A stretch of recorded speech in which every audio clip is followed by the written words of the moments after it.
questão prejudicial. Não se dá como pedido, não se dá como mérito, se dá como questão prejudicial. Ou seja, eu peço alguma coisa ao juiz porque a lei é inconstitucional. Exemplo, eu peço lá em São Paulo ao juiz da Fazenda Pública que me autorize a continuar com a minha atividade de outdoor porque a lei municipal do prefeito ela é inconstitucional. Vejam que a análise da constitucionalidade no controle difuso se dá de maneira incidental, como questão prejudicial ao mérito. Dependendo do que eu resolver nesta prejudicialidade de mérito, o resultado do mérito será um ou outro.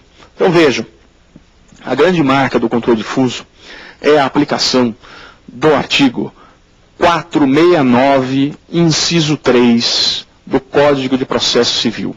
469, inciso 3, do Código de Processo Civil. Diz o 469, inciso 3 do Código de Processo Civil, que a questão prejudicial decidida incidentalmente no processo não faz coisa julgada. Mas o que faz coisa julgada então? Dizem os processualistas que o que faz coisa julgada é o dispositivo da sentença. Lembra que a sentença tem 3 partes: relatório, fundamentação e dispositivo. A fundamentação não faz coisa julgada. 469.3 está dito aqui no Código de Processo Civil. A fundamentação não faz coisa julgada, nem mesmo para as partes do processo. Nem mesmo para as partes do processo. O que dirá para terceiros que não são parte? Limites subjetivos da coisa julgada. Muito bem. O juiz de primeira instância decide a matéria. A parte que perdeu, o sucumbente apela. Apela para o tribunal. O tribunal realiza controle difuso, o TJ? Sim. O TRF? Sim. Os tribunais de segundo grau de jurisdição realizam controle difuso? Sim. De que maneira? De maneira incidental. Da mesma forma, o relator ouve o MP, leva para a turma ou para a Câmara, o órgão fracionário decide se é o caso de mandar para o plenário a matéria, se rejeitar, julga o mérito. Se acolher, lavra acórdão, artigo 480 do Código de Processo Civil, e manda para o plenário resolver se a lei é inconstitucional ou não. Isso se chama cláusula de reserva de plenário. Cláusula de reserva de plenário no controle difuso, que é condição de eficácia jurídica da decisão do tribunal. Ou seja, no controle difuso, quem realiza o controle de constitucionalidade da lei no tribunal não é o órgão fracionário, a Câmara ou a turma. É o órgão especial ou o plenário. Aí o nome, cláusula de reserva de plenário, artigo 97 da Constituição, que diz que no tribunal é a maioria absoluta dos membros do órgão especial ou do plenário que vão dizer se uma lei é inconstitucional ou não no controle difuso. Decidido isso, manda para a turma, que vinculada julga o mérito.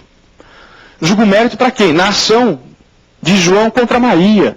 E os efeitos da decisão nesta ação continuam exclusivos para as partes do processo, limites subjetivos da coisa julgada. E a parte sucumbente pode ainda, desde que preencha aquele requisito da repercussão geral, chegar via recurso extraordinário para o Supremo, o órgão máximo.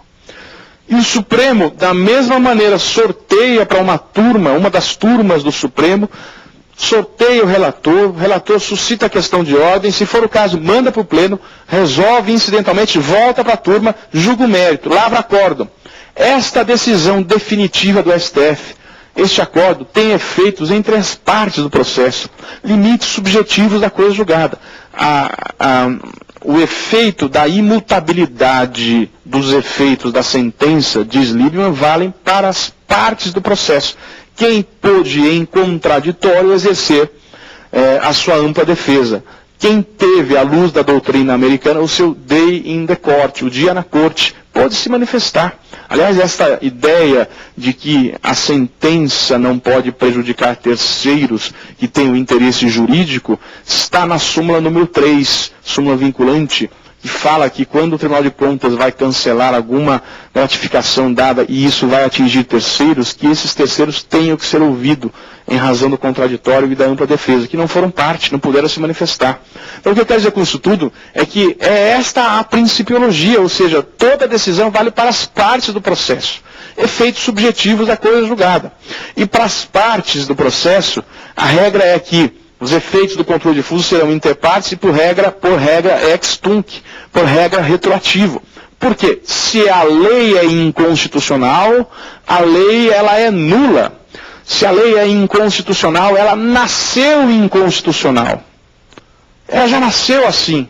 Por isso que a gente fala, o Supremo disse que é um vício congênito. É um vício de nascimento, de origem.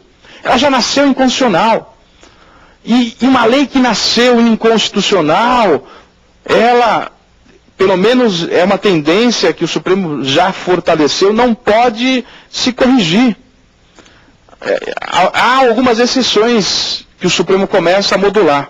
Mas a tendência é que a lei que nasceu inconstitucional não se corrige. Até costumo brincar, pau que nasce torto nunca se endireita. Menina que requebra. Mas aí é outra coisa, gente. É aquela famosa música, mas a tendência é essa. Agora, esta lei que nasceu inconstitucional lá, que criou o município Luiz Eduardo Magalhães, está propondo ao Supremo um conceito